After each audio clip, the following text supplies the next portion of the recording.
Thank you, Dr. Maddox. Thank you all for coming out. Viewed from the keel of a canoe. Morning, a crane cocked on the dock's lip. From the keel of the canoe, I rotate on the face of the lake. A man is a tissue structure to hold back the flood. Atom, a dam, flues open, hydroelectric. The Saluda River coursing cold beneath the water's weight, like teeth, the concrete underbite of the world. When you reach your hand into the green darkness, the lake descends, resisting you, the human touch, meniscus, your hand gloved in hydrangea that chokes the lake.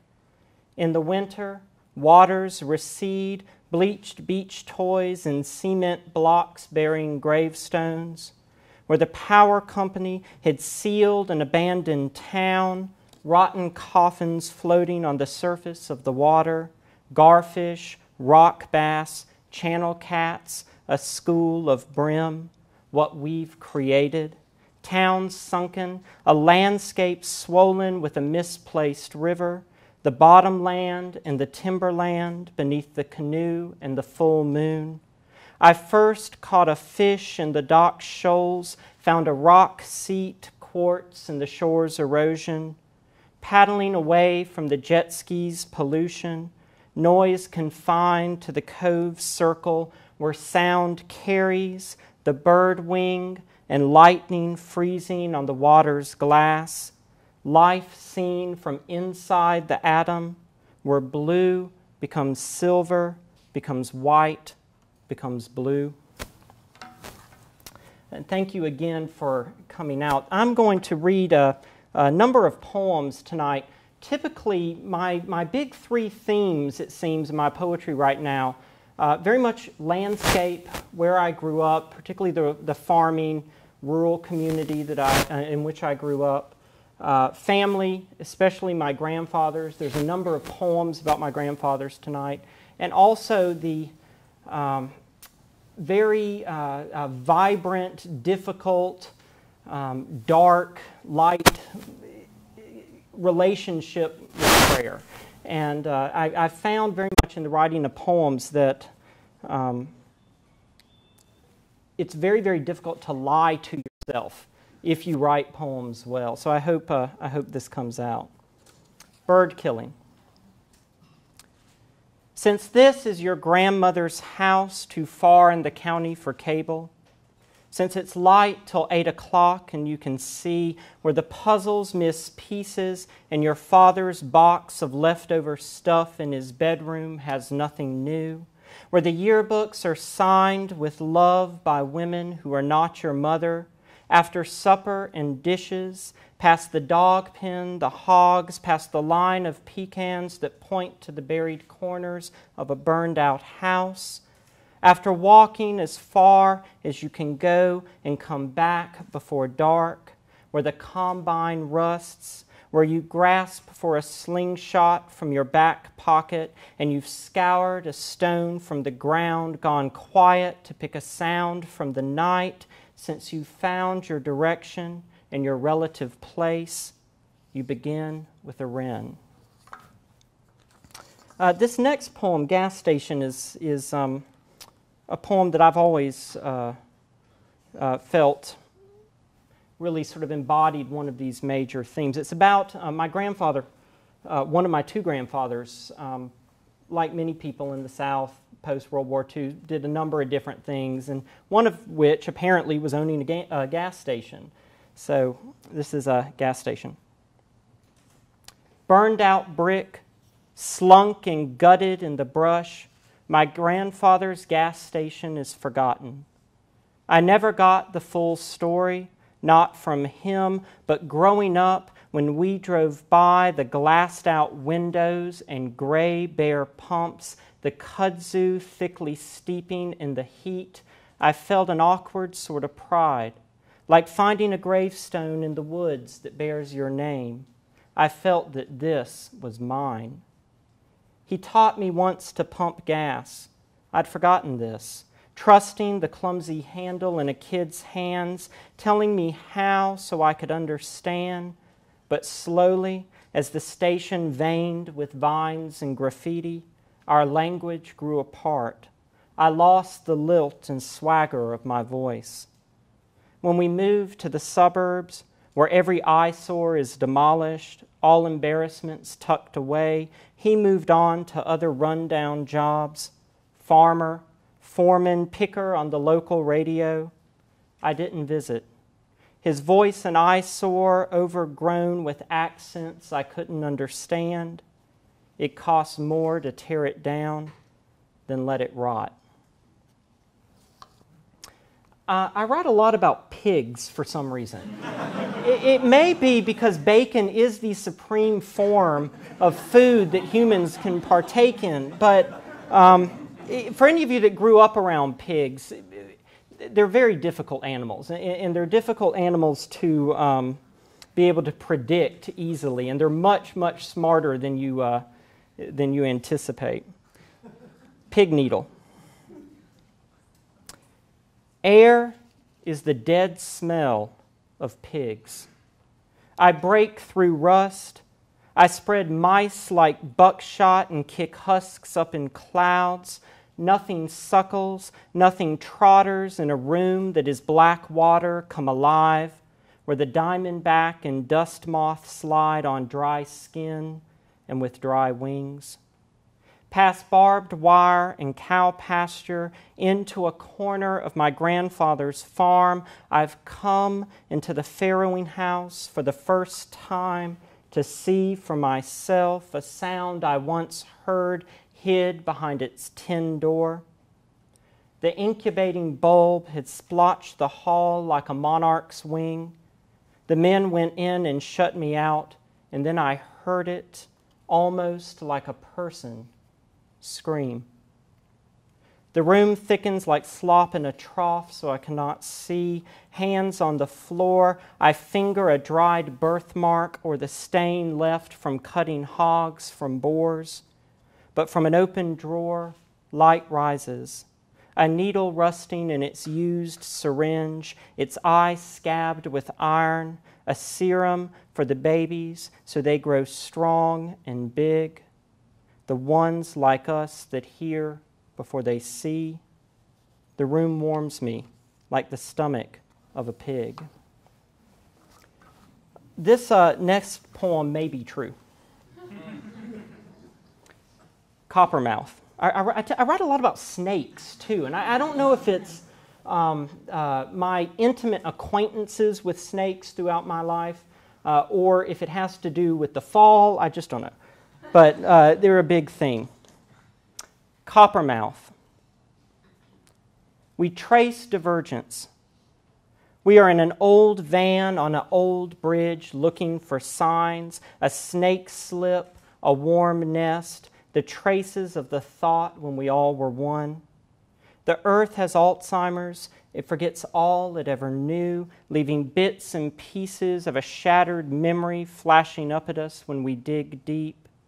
The evolutionary herpetologist from the county zoo with thick waders and a rusted S-hook is down on his hands and knees peering into a dark swamp. And we students fan out in all directions, searching for the coppermouth, extinct ancestor of moccasin and pit viper, a slithering rumor that someone somewhere had heard tell. Our gullah translator comes back with filtered stories and the feral bodies of 2 boa constrictors let loose in the swamp. But beneath the stories, there is something here. Wounds that don't respond to antivenom, like a door that won't open with a key that fits, the occasional sloughed skin with patterns only vaguely similar to ones we know, even perhaps 2 rotten fangs tacked to the rafter of a hunter's lodge.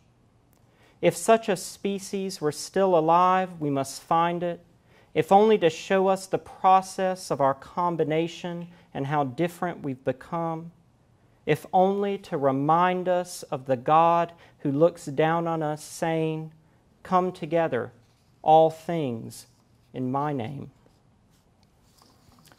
This next poem is a tough poem for me to read. I, for a while, was involved with the Order of St. Luke, which is a healing prayer ministry. And as oftentimes happen in the poems tend to work out a lot of the difficulties that you may be having at any particular point. I think St. John of the Cross is probably the best example of this. So hopefully in some of my poems on prayer later in the reading, some of the questions from this poem will be answered.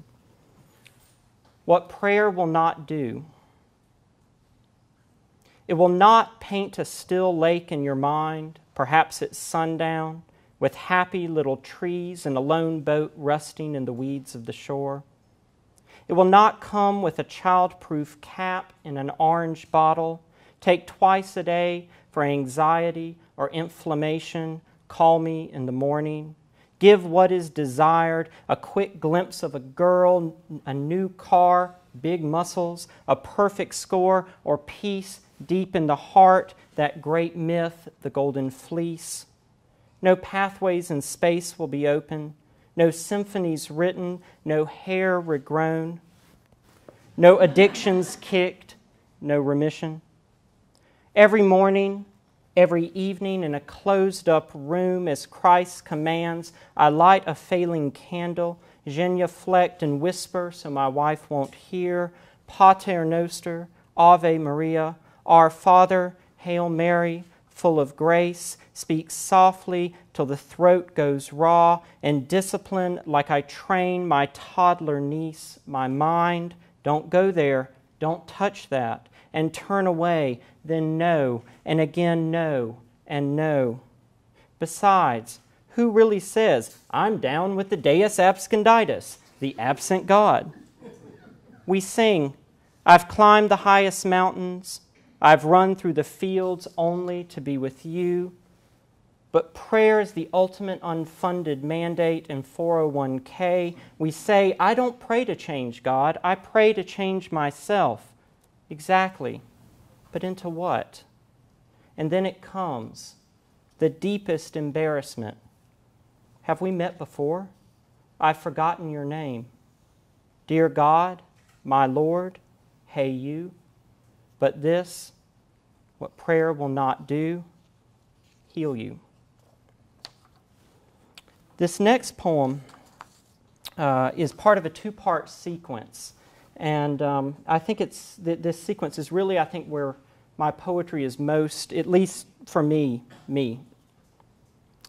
In my Father's house. In the beginning, God created the world to the adagio of Mozart's clarinet concerto in A major. All opens before me, an isosceles sky, rent cotton, the white steeple of a Baptist church. This is the setting for all stories. But how to make you understand, to be understood, a janitor fingering for a flipped breaker in the basement of a school. Books become latitudes and latitudes books, like remembering the town you grew up in, the house in which Miss Havisham lived, or a forest clinging to the steaming power plant on the river's edge. I will now list the blessings I've received. A swift kick in the tail, synthesis, association, allergies, a cup half empty and half full, A squared plus B squared equals C squared, the lines of earth. But here's the thing about the prodigal son. Who didn't raise him right to begin with? My father once set the church roof on fire with Roman candles on the 4th of July. Dead pumpkins melting behind the shed all year. My grandfather, surprisingly heavy in his casket like a ripe melon dug from the vine. Life was grass stains and the sap from trees. There were open fields, then a sign in an open field for sale, then a field with a nursing home in it, then a nursing home with the memory of a cotton field. Life in the wasteland of the chestnut blight, knowing enthusiasm means God in us, knowing nothing but the sandhills and the Edisto, memory, imagination. No one comes to the Father but through me. This last poem in this first section, and then we'll take a brief break and give you a chance to look at the paintings, have something to drink. This was originally, I oftentimes notice when reading Scripture, there's certain lines that stick out at you, and this one is coming out of Romans. It is not as though God's word has failed. There's a rainbow over Houston.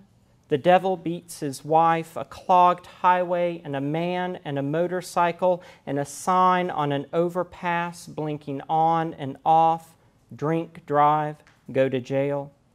I know all the words to give me shelter. In third grade, I spread rumors about a kid in my class with a deformed face who lived with 2 women near my house.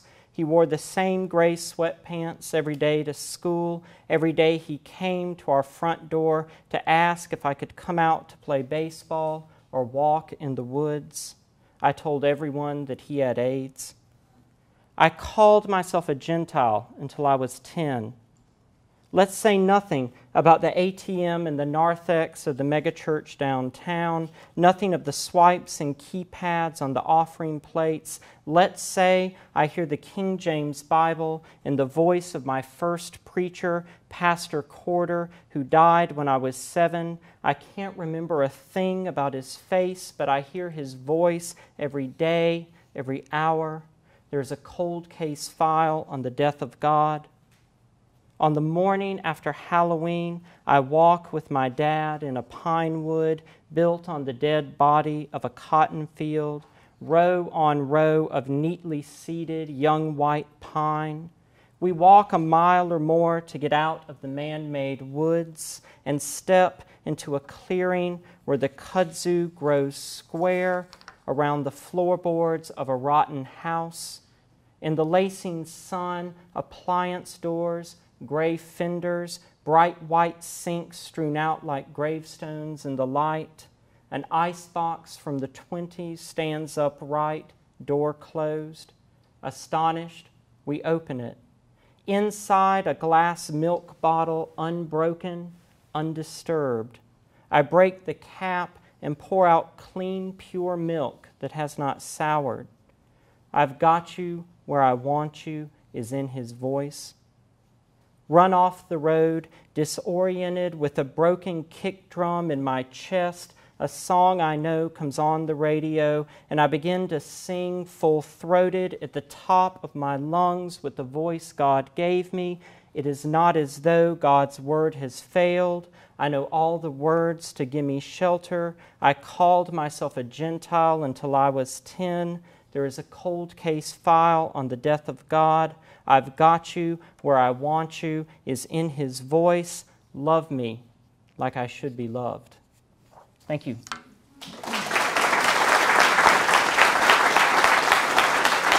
Thank you all for coming back. Well, it's not guaranteed. Although I got to say, I don't know why you would want to go hear a debate.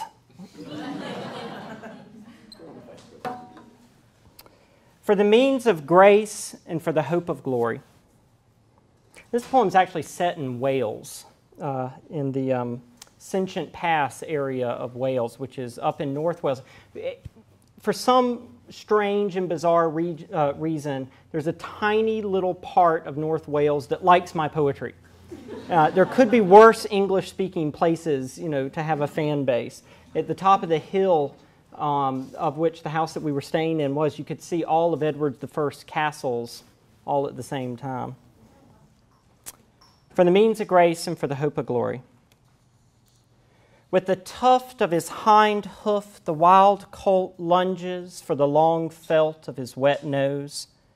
An impossible maneuver, one act of feckless grace, the taste of mulchy horse on my tongue. One of the ways that I seem to write poems, and it's the writing process has a wicked sense of humor, is I will spend literally months on tiny little parts of poems that never seem to go anywhere. The writing is great. And so a while back I wrote a poem called Self-Portrait in Ordered Fragments, where I took all these fragments and ordered them. This is a newer poem just called Ordered Fragments. Hard cake of the clay shore, the lake leached back, trees tinseled with snakes. From the vantage of our dock, a moccasin beds a dead fish in the cotton of its mouth. In the pull of the foxhounds, my grandfather bounds through the cracked air and broken scrub, a red splotch of bald fur, a pile of dead foxes pelted tight to the ground. This next section is actually a true story. I forget exactly how this works. My great-great-uncle Lute is infamous in South Carolina legal history for being the only person to successfully will a plot of land to God.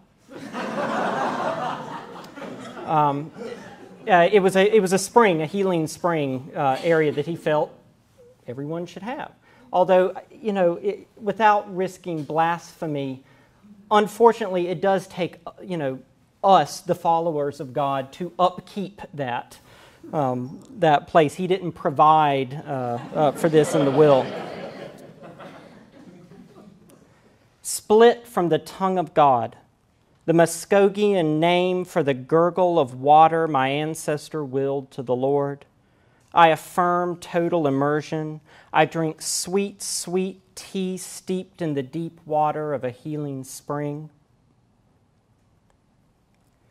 In Adam's broken nucleus, the neutrons run free, the tangram of memory, the bell-shaped chapel of the womb, Chronos and Kairos, an armor of light, a single incandescent bulb slung from the worn rafter.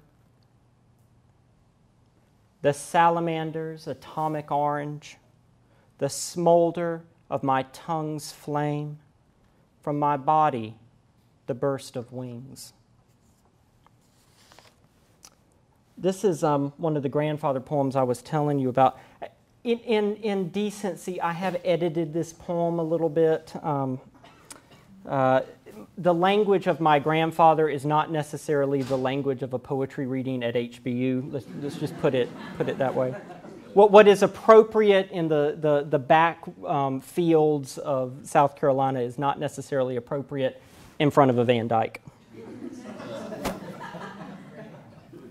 In back of the hog parlor. In back of the hog parlor, the small pond of pig scum hosed. See, pigs again. In back of the hog parlor, the small pond of pig scum hosed from cement pins slowly swallowed my grandfather's prize heifer. I was 10 and waded out with him into the slop, bearing a brace of 2x4s to wedge beneath her belly and lift her from the sucking mud. She brayed like to wake the dead, fecklessly, with instinctual fear no one could have bred out of her, flailing the filth like a terrified child caught in the winter covers. We worked on her until our light was gone, useless, all of it. My grandfather sighed out and shot her twice in the head. I'll leave it to you to figure out which was edited. It is disappointing. I hate to have had people leave thinking I'm a prayer heathen that doesn't believe prayer works in any way, shape, or form. This is the companion poem to What Prayer Will Not Do, and is the poem that came after much prayer about the poem What Prayer Will Not Do. And it's a reaction to that terrible, haunting line in Emerson's journals where he describes prayer as a disease of the will. Prayer is a disease of the will. I felt it first in my left breast, a hard lump like dried sugar clumped in the bowl. And it slowly spread. I said, Dear Lord and my God, lowering myself with care to my aching knees and clasping the skin to fling it out. I couldn't do a thing I wanted, teach school, play golf, drink beer, the fevers, the night sweats, a fine yellow brine on my skin, my changing smell. It migrated to my lower jaw, and my lumped tongue flopped in my mouth like a dying fish, spraying, "Goth, goth!" I screamed with dry breath and fog and fresh decay. I could not follow my lack of speech with words. When it entered my lymph nodes, a long siege, I laid down all arms and reveled in the warm burn through my limbs like an IV drip, imagining morphine, sounding out metastasize, no pain, no feeling. Suddenly, the hospice nurse, deadly syrettes like fresh cigarettes on my bedside table. But still, I could not go through with any action. Christ should have come as an EMT because the body demands repair. To be refinished is worth more than a Louis XIV or a Shaker Hutch. But all I wanted, what I was wanting, was to gum Kyrie eleison, Kyrie eleison. Lord, have mercy on us. This is a recent poem. One of my other, along with pigs and snakes, in my trinity of poetic animals, the third is a fox. Although this is actually about a gray fox, which for those of you that know anything about foxes, gray foxes actually aren't foxes. It's a totally different species, and they're very rare. For years, my grandfather shared his garden with a rare gray fox. As he piddled about, the fox watched from the wood's edge in enfleshed silence, following every slow movement my grandfather made. Once he died, we neglected his garden, a filigree of dried vines on rusted cages. The fox puttered about his own sweet business in those eroded rows. Last night, while walking, I was suddenly startled by a soft sound in the grass. Here, in the fold of the garden, a mother fox and her skulk of young kit bed down. This next poem is the companion poem to In My Father's House. It's If It Were Not So, I Would Have Told You, which, of course, follows in the scripture. Plus points in this poem for being able to use the word tintinnabulation, which after Poe, who coined it, could never be used again. But we'll just see. Tell me what you think.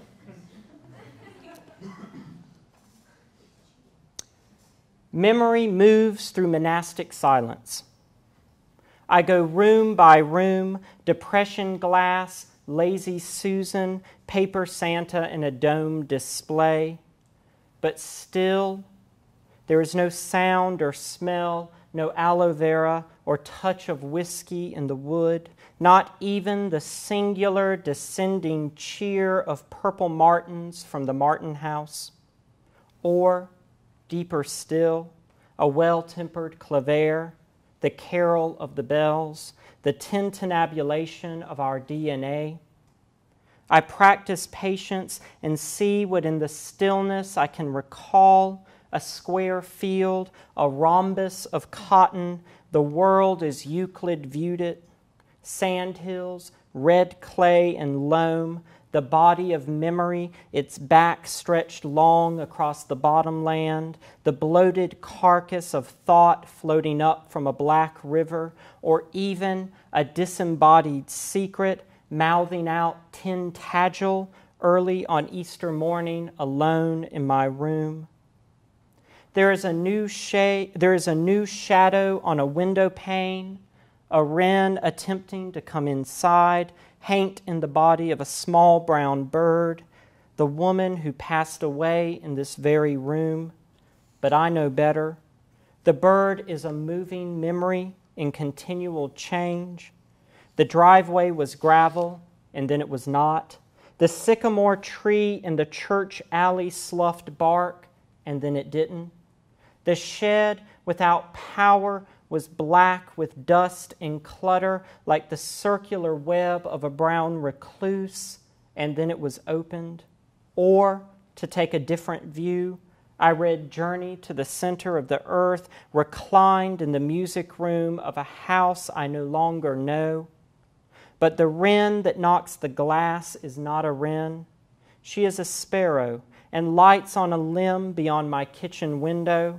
She lights on the lip of a puddle of mud in the bosom of the earth, now turned to its own purpose. This is my last poem, and before I read this poem, I would like to thank a few people, particularly Laura Kreft, our museum curator, for putting this together.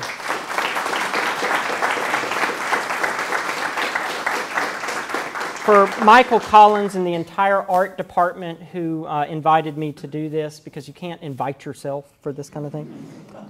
From Dr. Maddox, Micah Maddox, for introducing me, and also the fellowship of all of you, plus Lou Marcos, Robert Stacy, John Mark Reynolds, and most especially President Sloan for giving me a job. And a chance. You'd be amazed how few jobs there are for poets out there.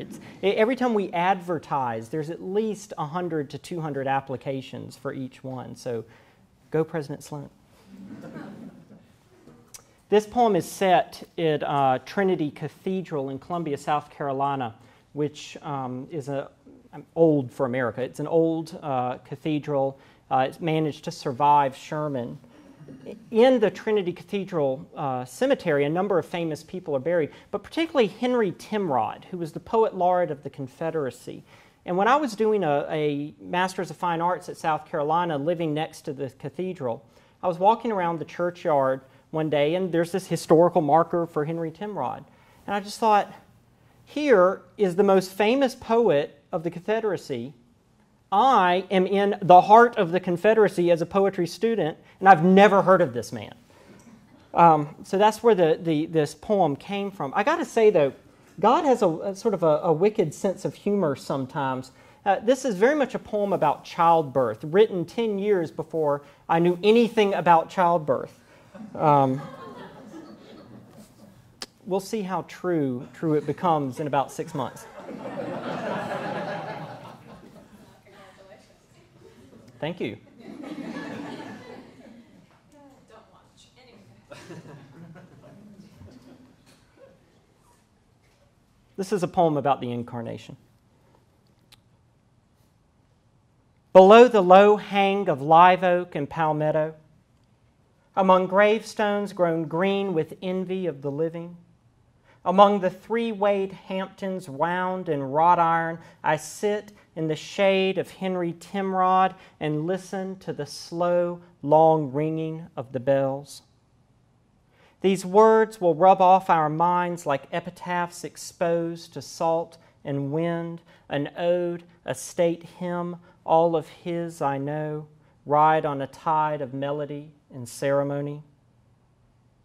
Before the even song and a slanting sun, what in time is more than words or names? What will last beyond the grave and gravestone, survive divorce, names split like granite, survive our need to sign ourselves in stone? What things in this world are blessed without the sweat of permanence? What is left of the Christian?